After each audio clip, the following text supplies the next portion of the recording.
Hello and happy Friday Eve from Radically Rational and radicallyrational.com from Verdeen and Coach.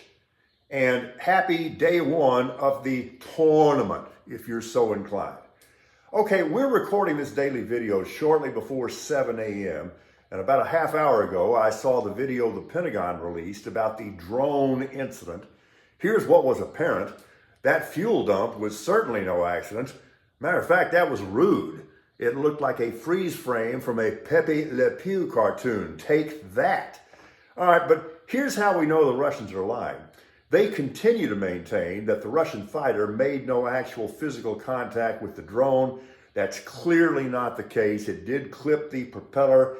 That forced a U.S. decision to bring the drone down in a controlled way, and they say they were able to scrub any intelligence data from that. So we know the Russians are lying. How? Because their lips are moving. So was that an intentional provocation? Without question. Was it an act of war? There's no need to go there right now at all. But certainly the state of Texas is at war with Texans. The judge shopping in this abortion pill case is outrageous and shameful.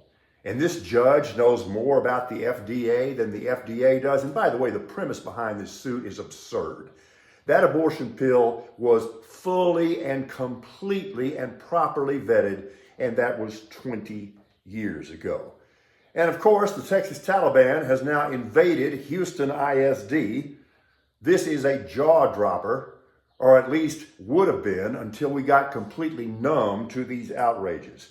Now, this is just the start, I think. If you ask me, the single most threatening issue facing Texas and Texans right now is Abbott's ridiculous school voucher plan, his backdoor way of injecting his religion into everybody else's lives. This would impact us horribly in a social way and in an economic way, and especially educationally.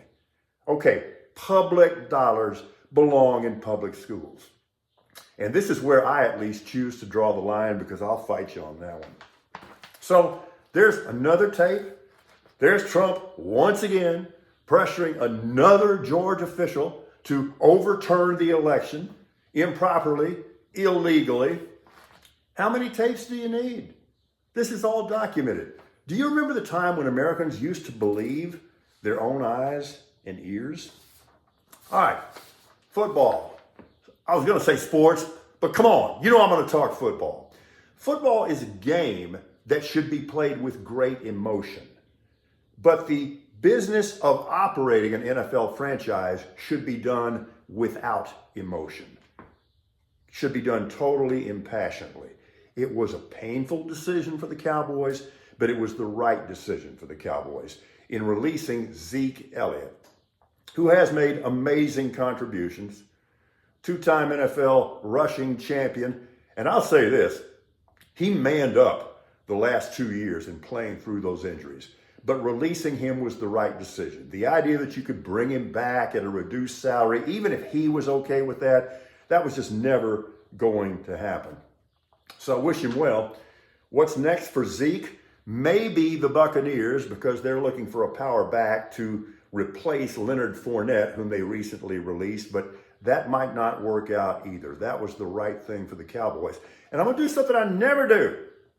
I'm going to give Jerry Jones credit, because quietly they have reworked the deals of 5 big money veterans, and it speaks well for the veterans who are willing to do that, but in the process, they have cleared about $44 million in cap space, and that is finally the way you run an NFL franchise. All right, I'm not a poker player, but if I were, I would sit down at the table with the New York Jets every night and clean them out.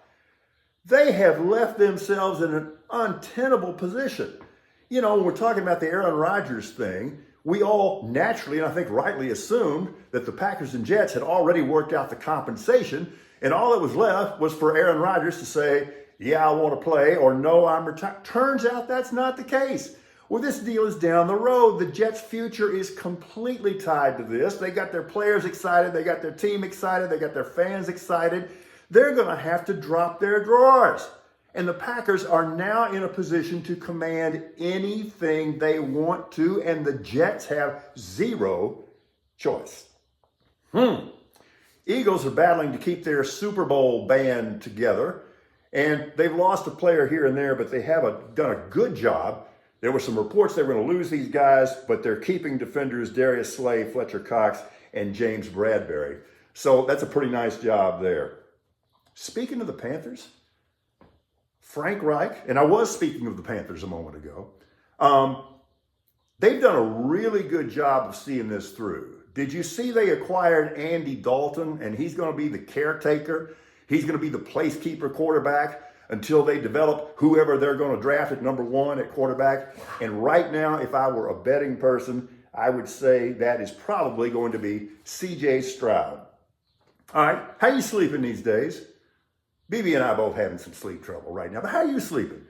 Joe Burrow is sleeping much better these days because did you see this acquisition? They got free agent offensive tackle Orlando Brown Jr. away from the Chiefs, and that guy's about as good as it gets. Why is Burrow sleeping better? Because that man's been sacked 92 times over the last 2 years.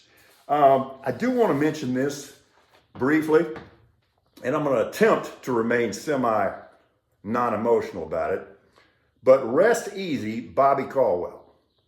Think about this and relate it to your own life. That dude hit a tape measure shot. That was 45 years ago.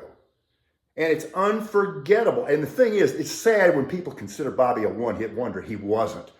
He did a lot of other great music for himself and other people. But that was just something that will never die. That song will be here 200 years from now if our species still is. What you won't do. We are radically rational.